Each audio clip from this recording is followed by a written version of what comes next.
तालुक्यातील कापूसवडगाव शिवारात शिवरस्त्यावरील अतिक्रमण काढून रस्ता मोकळा करण्यात यावा या मागणीसाठी कापूसवडगाव येथे ग्रामस्थांचे उपोषण सुरू आहे। उपोषणकर्त्यांशी प्रशासनाने चर्चा केली, मात्र कुठलाही तोडगा निघाला नाही। दरम्यान बुधवार तारीख 17 जून रोजी उपोषणकर्त्याने वैजापूर तहसील कार्यालय गाठले व तहसील कार्यालयाच्या समोरच थाळी वाजवून आंदोलन केले।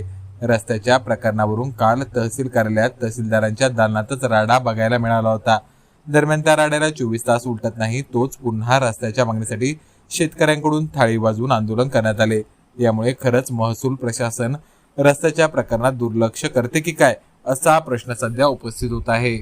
आंदोलन करण्यात येत आहे, काय मागणी आहे? मागण्यांचा संदर्भ या ठिकाणी असा आहे की मौजे कापूसवडगाव या ठिकाणी जो सार्वजनिक जो रस्ता आहे वांजरगाव ते कापूसवडगाव, आता बाकी जो उर्वरित रस्ता आहे वांजरगावच्या अलीकडून जो पैठण रस्ता आहे, त्या पैठण रस्त्यापासून तर गावाच्या दिशेनं कापूसवडगावच्या जवळजवळ 3 ते 3.5 किलोमीटर रस्ता आज रोजी त्या ठिकाणी पूर्णपणे तो ग्राम सडक योजनेतून त्या ठिकाणी त्याचं कामकाज झालेलं आहे। परंतु गावाच्या दिशेनं उर्वरित जो 1 ते 1.5 किलोमीटरचा जो रस्ता आहे तो संपूर्णपणे त्या ठिकाणी लगतच्या दोन्ही बाजूच्या गटातील जे काही शेतकरी आहेत त्या शेतकऱ्यांनी त्या ठिकाणी स्पष्टपणे अतिक्रमण केल्याचं आहे त्या ठिकाणी नमूद झालेलं आहे। आणि त्या अनुषंगानं ते अतिक्रमण हटवण्यात येऊन पूर्णपणे तो जो काही रस्ता आहे नकाशानुसार तो त्याची रुंदी जी आहे त्या ठिकाणी 16.5 फूट रस्ता त्या ठिकाणी तो नमूद आलेला आहे। आणि काल रोजी त्या ठिकाणी संबंधित आपले मंडळ अधिकारी साहेबांनी नायब तहसीलदार यांनी भेट दिली असता त्यांनी ते स्पष्ट देखील केलेलं आहे।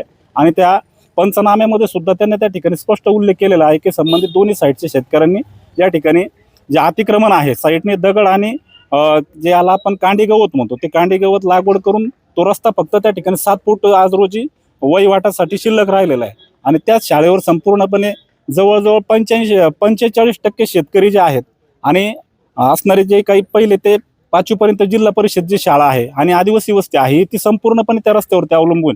आता इतर ऋतूमध्ये थोड्याफार प्रमाणामध्ये त्याचा व्यवस्थित पद्धतीने वहिवाट करता येतो, परंतु आज रोजी पावसाळा लागल्यानंतर कुठल्याही प्रकारचं त्या ठिकाणी जे काही वाहनं आहेत मोटरसायकल्स आहेत त्या ठिकाणी कुठल्याही प्रकारचा प्रवास व्यवस्थित करता येत नाही।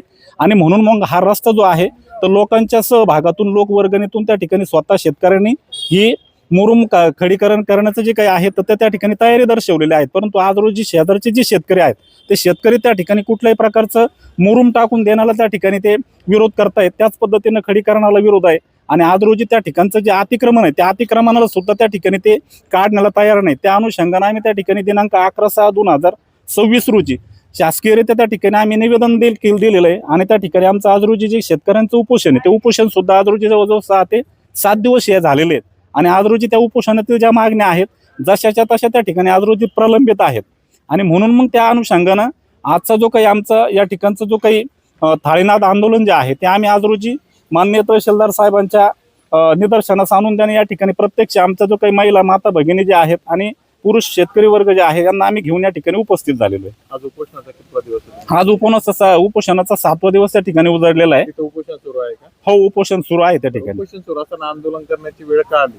कारण आमच्या ज्या काही प्रॉपरली मागण्या होत्या तर त्या मागण्या आम्ही स्पष्टपणे त्या निवेदनामध्ये नमूद केलेल्या आहेत, परंतु त्या आमचं तरी त्या ठिकाणी अशा प्रकारचा स्पष्टपणे एक भ्रमनिराश झालेला आहे की आम्ही ज्या पद्धतीनं या मागण्या शासनाकडे करतोय तर त्या सुयोग्यरित्या जे काही शासन निर्णय आहेत आता त्याच्यामध्ये जर सांगायचं झालं तर हा मुख्यमंत्री बळीराजा शेत रस्ता जो आहे त्या योजनेच्या माध्यमातून जे काही अतिक्रमण काढण्याची जी काही प्रक्रिया आहे ती स्पष्टपणे मान्य तहसीलदार साहेब यांची त्या ठिकाणी संबंधितांना नोटिसा देऊन आणि 7 दिवसांच्या आतमध्ये त्यांच्या स्वतःच्या तयारीनिशी ते अतिक्रमण धारकांनी ते अतिक्रमण काढायचंय। आणि त्यानंतर जर सुद्धा ते स्वतःहून त्याला तयार होत नसतील तर नंतर मग सोबत आपला स्थानिक जो काही पोलीस बंदोबस्त आहे तो घेऊन मान्य तहसीलदारांनी त्या ठिकाणी ते अतिक्रमण काढणं गरजेचं आहे।